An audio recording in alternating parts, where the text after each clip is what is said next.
All right, everybody, welcome in to Pickaxe and Roll, brought to you by good friends here at Mile High Sports, FanDuel, and number 38. We are here. We are excited. I am your host, Ryan Blackburn, at NBA Blackburn on Twitter, part of the Mile High Sports Podcast Network, and I am here. I am ready to discuss an unfortunate Denver Nuggets loss last night, but it's bittersweet, right? Because you get out in you play your first game, you have the first opportunity. It doesn't go the way that you want to, but still, it was nice to see the Denver Nuggets out there and playing once again. I am joined today, as always, from the number 38 studios by my guy, Danny Bailey in the booth. Danny, say hello. Hello. Good to be back with you, and fun game to talk about. Unfortunate result, but fun game. It was a fun game, and I wanted to kind of start that off at the top because I know everybody's going to overreact to this. I have always been one to overreact to things. That's a personality trait that I think a lot of people enjoy. And so they're probably going to tune into this one thing. Ryan, you're really dissuading us from tuning in already. But no, I think the important thing here for the Nuggets is to have the long-term view. Obviously, they do. I really enjoyed the way that Aaron Gordon jumped off to a great start. Shout out to AG. I enjoyed the way that Jamal Murray jumped off to a great start. He slowed down a little bit in the second half in OT, but the way that he started that game was awesome. We'll talk about that. We'll talk about Nikola Jokic. We'll talk about signs for concern for the Nuggets, if this is something to at least be concerned about, or if there's something to really take forward and say, okay, there's going to be a lot of good things for the Nuggets going forward. Want to start out, let's just do a quick recap of the game. Last night, Denver gets out to a 10-0 lead, or a 10-0 deficit, excuse me.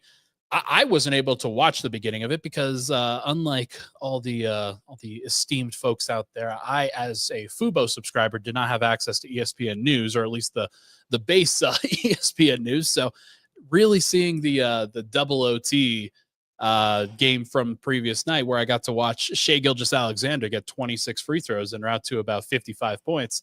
That was super cool. That was super, super awesome. No, it is what it is, but I know Nuggets fans were not super happy about it. Like any self-respecting adult male, I pulled up the illegal stream and was able to see some of the other moments that happened for the Nuggets, including Aaron Gordon hitting 3 threes in the first quarter. And how did he follow that up? Well, he hit 4 threes in the second quarter. And then he hit his first 3 in the third quarter. I think he missed the one after that, but then ultimately finished with 50 points, 10 of 11 from 3. Was a completely insane shooting display. On the 1 3 that he missed, Golden State fans, they did that sarcastic cheer that you often see from fans that are like, finally, holy cow, we thought that we had Steph Curry, but that guy's Steph Curry over there. Danny, your reaction last night to Aaron Gordon's amazing shooting display and what he jumped out to at the beginning of this season? Well, honestly, I think that a lot of people expected his numbers to kind of come back down to earth after he shot so well last season. I did, but yeah, if he's a consistent shooter for this offense, they're going to be really scary. And the way that some teams are just going to leave him open because for some reason they don't respect it yet. Maybe they will now, but it's great to see because everybody loves AG. He loves the city of Denver, and we're happy that he's on our side, even if Steph Curry is on the other side. Yeah. The first 3 that he hit in the third quarter was really funny because it was I think 4-on-2 fast break. Maybe it was 4-on-3. And the Warriors they're scrambling. They're trying to figure out what to do. And Jokic runs to the paint. Christian Brown runs to the paint. I think Cam Johnson runs to the corner. And Aaron Gordon's just dribbling the ball up pretty methodically. Realizes, okay, I'm wide open. I'm 7 of 7 from 3. Let's take this one. And lo and behold, he hit it. I mean, just not really a surprise based off of the night that he was having, but just pretty funny that like Denver's offense is so dangerous, especially in a transition situation like that the opposing defense thought it was a really good idea to leave the guy open who was 7 of 7 from 3. Not awesome for them. But it was awesome for the Nuggets until it wasn't, right? Like Jamal Murray had a good game and then slowed down in the fourth quarter in OT as he got exhausted from carrying things a little bit. The bench was pretty good, but probably didn't play enough minutes overall. And then Jokic, not his shining moments in the game yesterday. 8 of 23 from the field, 2 of 13 from three. We'll talk about him a little bit more in the later moments as well. But the real reason why the Nuggets lost last night was not Jokic. It was not the fact that they screwed up some things in clutch. It was just the fact that Steph Curry was unbelievable and the Nuggets didn't do a good enough job guarding. Like, people can be concerned all they want to about the Nuggets offense and Cam Johnson not necessarily looking his best. I get that. I understand that, folks. The real reason why Denver lost last night was because they gave up 137 points. It gets lost in the mix because there are so many other things that you can pick and choose to be annoyed about. But for the most part, to me, it's the fact that they gave up 137. And Denver's defense just didn't look good enough, particularly against Steph Curry and basically every action that he created. That then, okay, every time you double, you give up the short roll, and then the short roll guy makes a pass, and then the team gets an open shot. Or you leave Steph Curry with some space, and lo and behold, the best shooter of all time makes a three. Not a surprise. Not a surprise. And so I don't think the Nuggets were quite ready for what they were needing to do last night. I think that the defensive concerns are still real. There were some good things that they did. I'm not going to sit here and say that it was entirely bad, but it's just one of those things you hold into the back of your head. Okay, offense looks like it's going to be amazing. Denver didn't really add great defensive personnel, certainly to their starting unit. Cam Johnson was maybe minorly better to over what Michael Porter would have done last night. But I will say there were some notes from some Warriors guys that Michael Porter probably would have been better rotating over from the weak side and grabbing some defensive rebounds and things like that. Cam Johnson still gave up some open shots to Steph Curry, still gave up some open shots on bad weak side rotations within the flow of the defense. And there are going to be some major concerns. Like, the other major one is that Christian Brown, who you just paid 125 million, not a year, 25 million a year, he was not good enough defensively against one of the toughest covers in NBA history.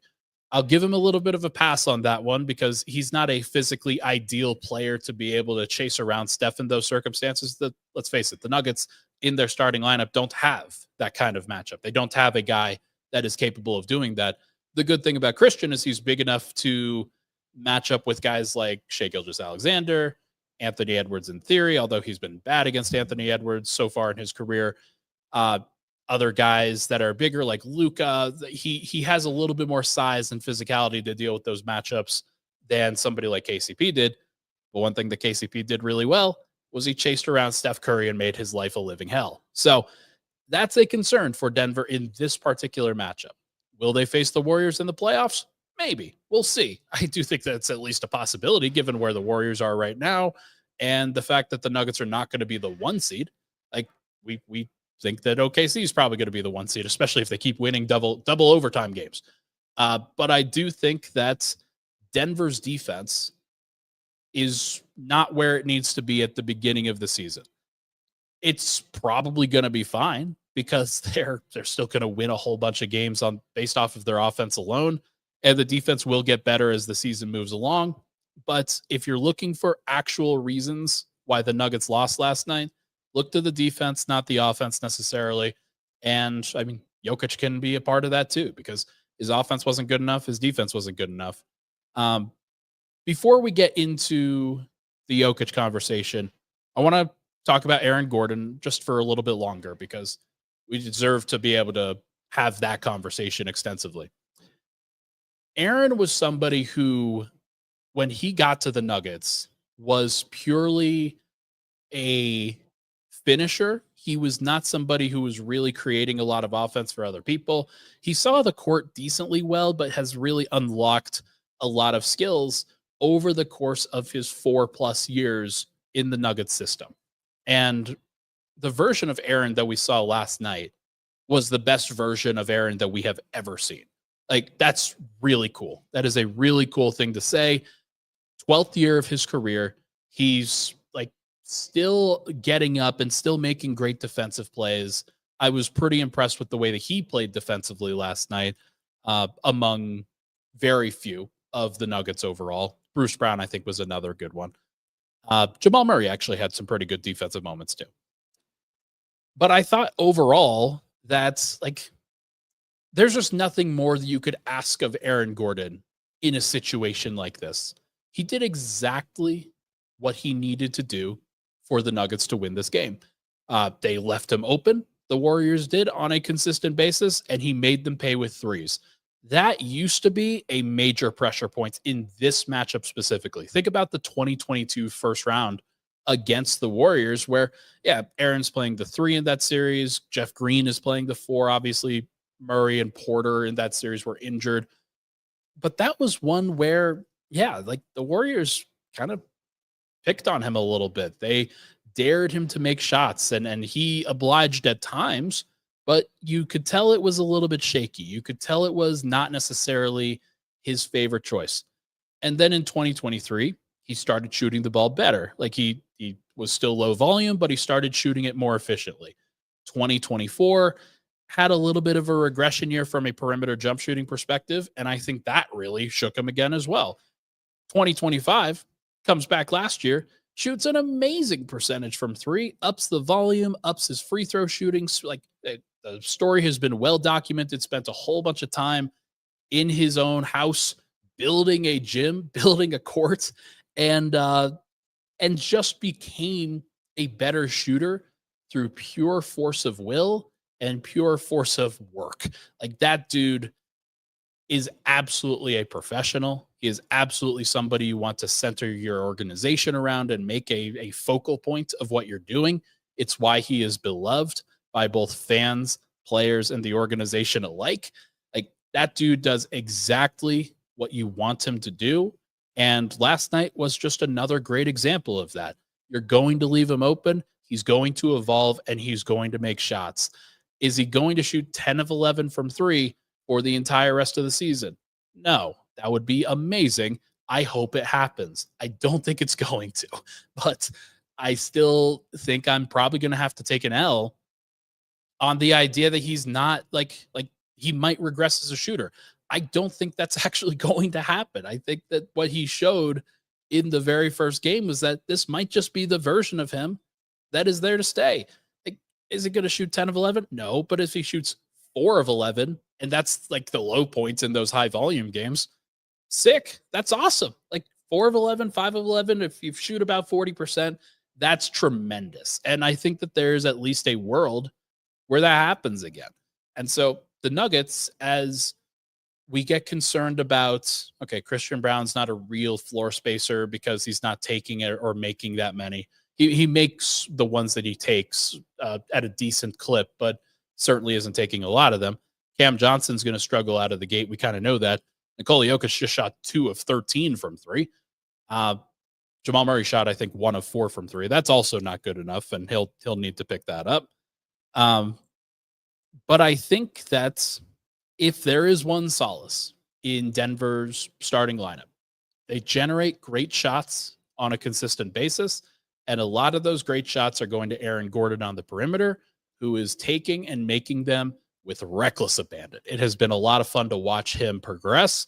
It's been a lot of fun to see what he can become, and I just wanted to make sure to give him the credit that he deserves. This has been a really great story of player development and somebody who has taken what was considered a weakness and turned it into an incredible strength. So really excited for this upcoming season for Aaron Gordon. I think he's going to be great, and looking forward to Matt Moore on Locked On Nuggets continuing to berate me forever not having faith that Aaron Gordon would be the best player I've ever seen.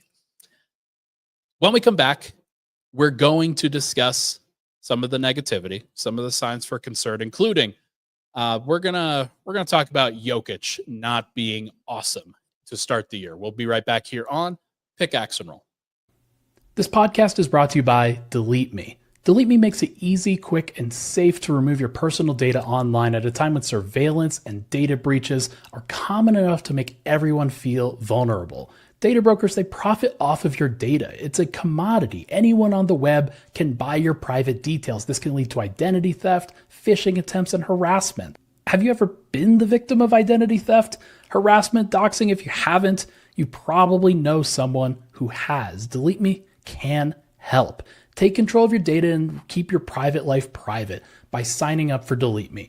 Now at a special discount for our listeners. Get 20% off your Delete Me plan when you go to deleteme.com/hit and use promo code HIT at checkout.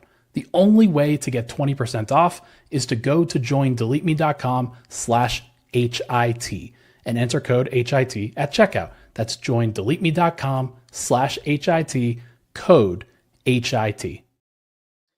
All right.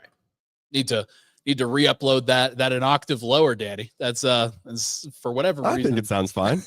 Well, that's because you're my biggest supporter, and I appreciate you. We are back. Pickaxe and Roll. Ryan Blackburn here. Thank you so much for tuning into the show, folks. Hit that like button. Hit that subscribe button. Danny is on the mic. We'll get his thoughts on Jokic in just a little bit here, but wanted to reiterate that every week I'm going to be at number 38 at least once. At least once. We did it on Friday today because the Nuggets played on Thursday nights and then they play on Saturday night. And it made the most sense from a logistical standpoint for me to come out on Friday. Most of the time, we're going to be targeting Saturday mornings as the right time to just get out here and have a good time and try to let's interact with our guys here at number 38. And I have really appreciated the time that we get to spend here. The bar is incredible. The vibe is awesome. It's a little bit early today on a Friday morning, obviously, but I wanted to make sure that everybody knows, like, you can come out to number 38 and I'll be here. So come say hi, stop by in Rhino. Really, really appreciate the love and support as always. Okay. Nikola Jokic, not a great game last night. He started off pretty well. It was like 3 of 3 from in the paint in the first half. He missed a couple of threes, but made a couple. And it looked like it was a pretty standard Jokic game. At some point, he would push the button. Okay, I need to get into the paint. I need to be physical. I need to impose my will against this smaller team. And that didn't ultimately happen in the way that I think a lot of people were thinking. He just kept shooting, Danny. He just kept shooting. 2 of 13 from 3, 8 of 23 last night from the field. He missed a potentially game-winning floater over Draymond Green. It was good defense by Draymond Green, but again, it's a shot that we've seen Jokic make in his sleep, so it was a little bit disconcerting to see him miss that particular one in that particular moment. Usually he makes up for a pretty shaky shooting performance by making the one that counts. So your initial take here to Jokic's first game of the season and what we saw. We see it every once in a while during the season where he has those games, like you said, that we all want him to just go to the paint, attack, impose his will, use his size and his finesse around the rim. But he just stays out by the 3-point line. And a lot of times it's like, well, if it's fatigue, that makes sense because he's got such a big load. But but when AG is having the kind of night that he's having, it's such stark contrast to see Jokic not hitting the shots that we're used to him making. So I've seen a lot of people going back and forth talking about, oh, he's still got a triple-double. And they were like, well, look at the efficiency. And then people are saying, well, we're spoiled fans if you think that it's not good enough. But at the end of the day, he probably expects better from himself. He knows that we have high expectations for him. And I'm sure that he was let down. And he felt like he let AG down a little bit, maybe. I have no doubt. By the way, man pulled out a pause. Always appreciate you, Danny. No, I think it's an unfortunate reality that, like, this is something that Nuggets fans are very unaccustomed to, where Jokic is the guy that is really letting down other strong performances, especially like like heroic performance from Aaron Gordon last night. Usually you don't let that go. And usually you don't let that game slip, but it did. And like for what it's worth, in the locker room last night, he told, I think, Bennett Durando, who traveled with the team, he told him that he was happy with the shots that he took. He said he was happy with the looks that he was getting. For what it's worth, the 3-pointers were open. Like they were not bad 3-pointers. There was maybe one or two that you probably could cut off because one of them was a late shot clock three, or a late in the half three. One of them was a late shot clock three. But for the most part, the choices that he made to shoot open shots were not bad. I wouldn't ever be like concerned about that. It's the easy ones that you miss and continuing to go to the well when clearly like the threes are not dropping. You don't necessarily have that in the game and you just want to see something go down. You want to see something translate and try to get as good of a shot as possible. I thought that the problem that he ran into and the Nuggets ran into down the stretch was that they were not getting him to the nail, which is, again, at the middle of the floor. You give him an opportunity right at the free throw line. Basically, the hope is to generate a switch and you get him against a smaller guy. That was happening. Like there were plenty of opportunities where he could get the ball against Steph. He got the ball against Jonathan Kuminga. He was getting it against Brandon Pajimski.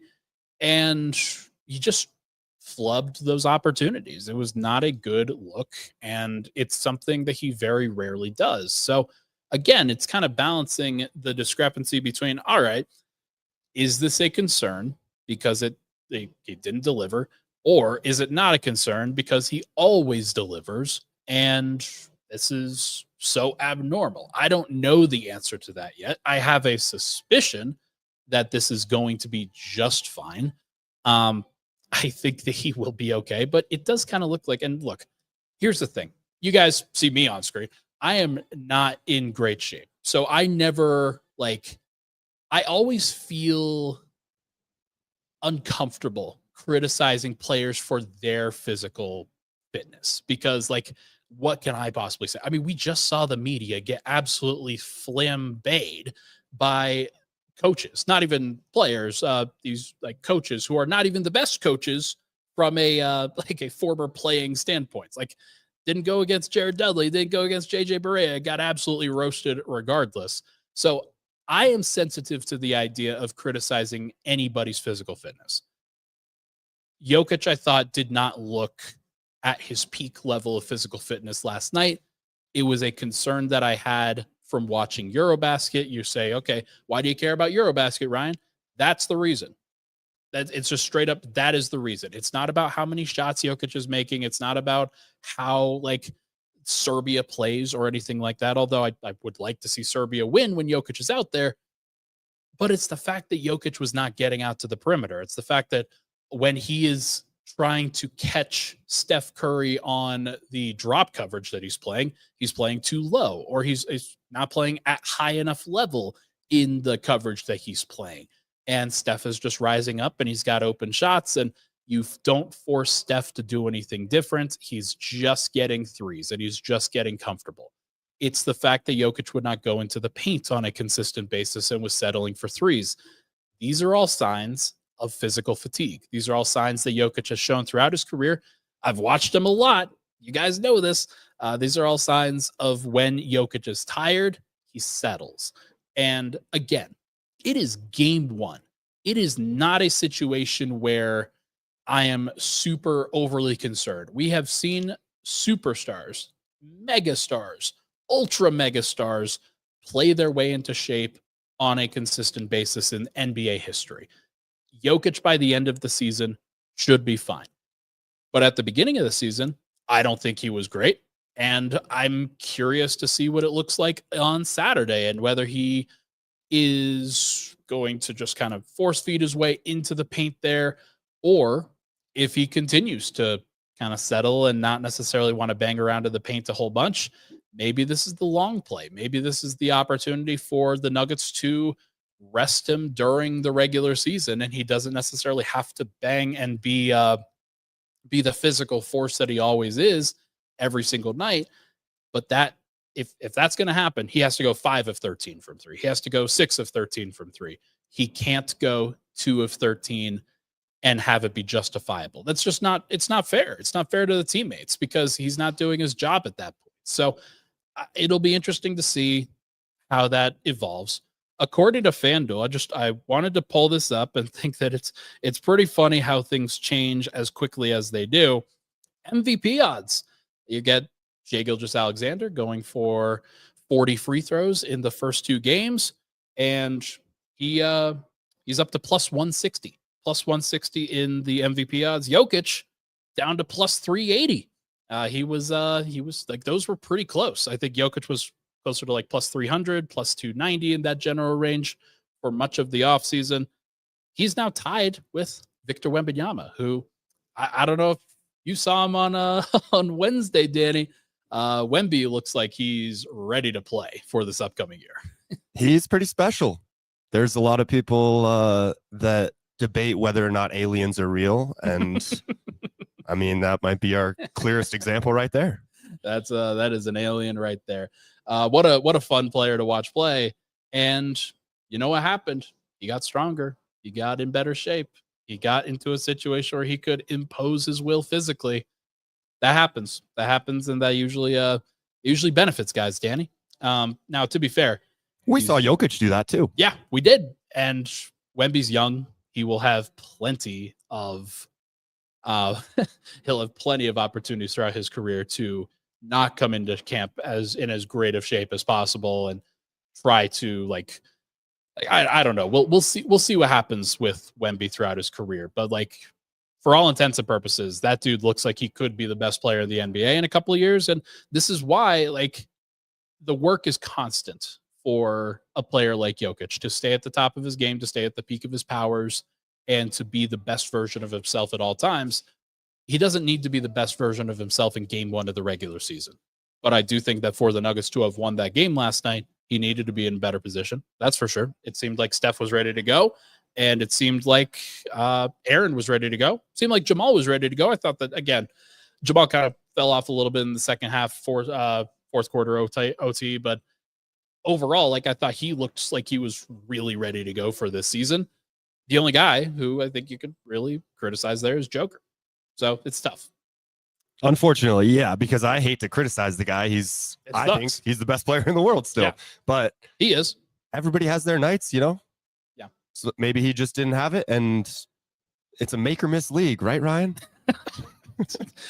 Now he's gone from aliens to throwing out horrible cliches. I'm going to give you all the cliches. Great. I'm so excited. Look, so we know that for the season, like, I talked to people and I tried to implore to people, Jokic is not going to be a massive point scorer throughout the season. I don't think that he is going to be at that, and that's fine. Like, it's not going to be like, this isn't a crazy take that as the rest of the NBA and not the rest of the rest of the Nuggets have gotten better. I think the Jokic's points per game are going to go down, and it's naturally going to happen, and it's going to take the pressure off of him, and then he's going to be amazing in the playoffs as a result. Like, I do think that is what's ultimately going to be here. So is this a sign for concern, Danny? No, this is not. Like, I'm not going to sit here and say, like, this is really going to impact Denver. Like, they could come out on Saturday and be just fine. That's just how this stuff goes. Wow, you lost to the Warriors on their home floor on their season opening night at home. Like, shocker. Like, it's just not, nobody is going to rattle me. That's yeah, the Nuggets are no different than any other team in the NBA. No one has beaten the Warriors this year. No one. Certainly not the Lakers. The Lakers look pretty bad in that opener for them. Okay, let's look at a couple of different things. I think that the bench looked pretty solid. That was a good positive indication for the Nuggets. I think that they are in a good situation. Good Lord, these flies are just. We're gonna get it figured out for you, Ryan. I apologize. Yeah, man, it's me being a diva over here. It's how dare they? No, the bench looked pretty good. I think that the Murray stagger is what makes the most sense for the Nuggets. It made the most sense last night.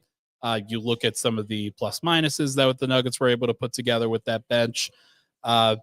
Bruce Brown +6, Tim Hardaway +5, Jonas Valanciunas +4, Peyton Watson net neutral. He was only a 0.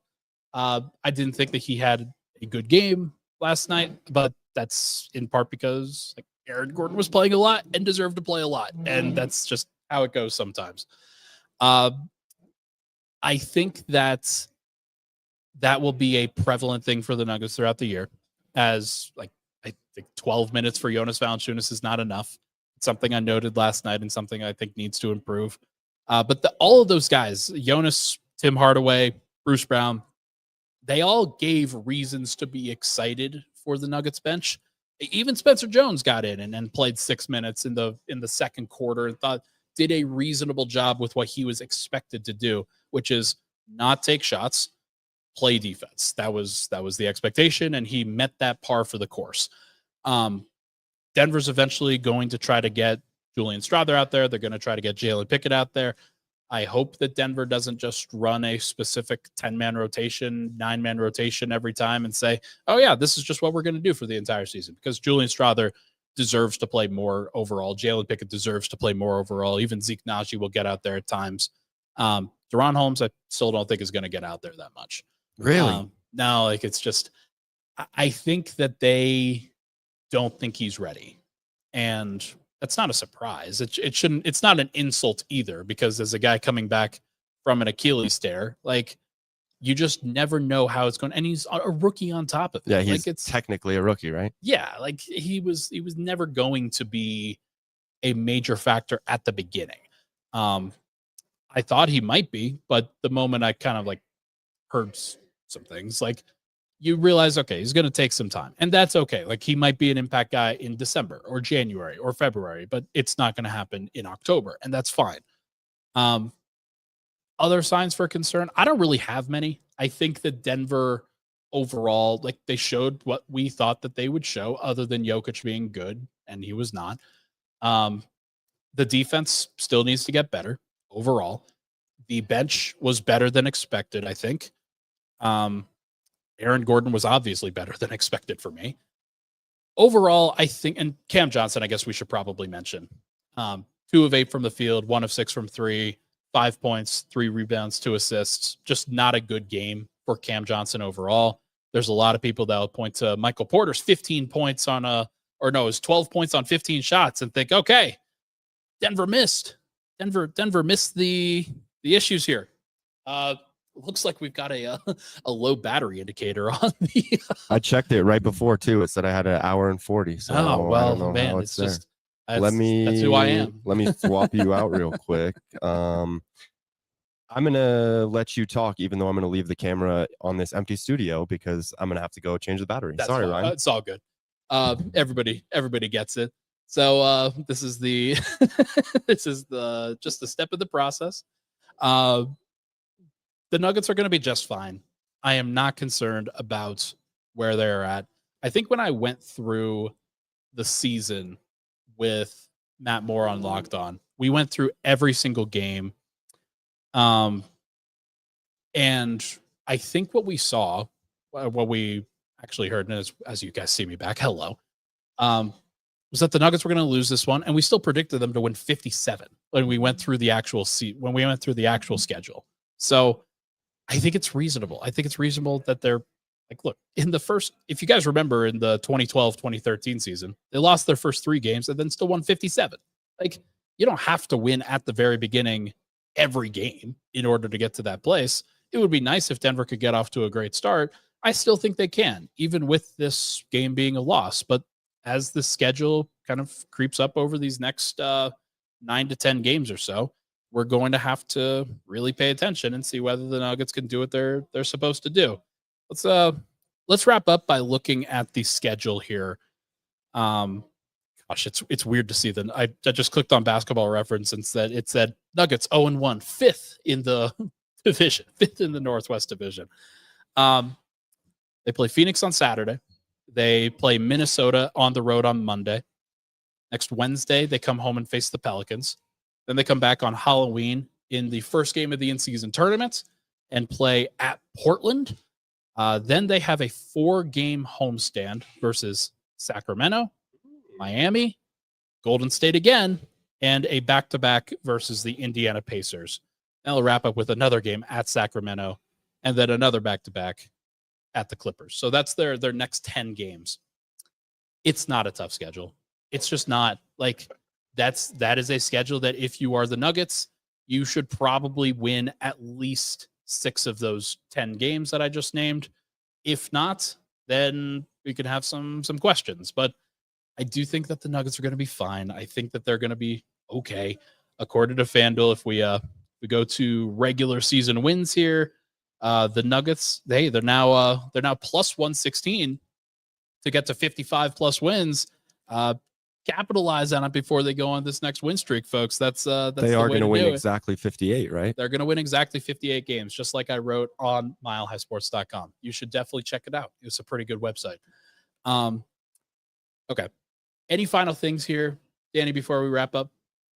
I'm excited Nuggets basketball is back. I wish, obviously, that we could have started the season with a win, especially seeing everything that AG poured onto the court last night. Yeah.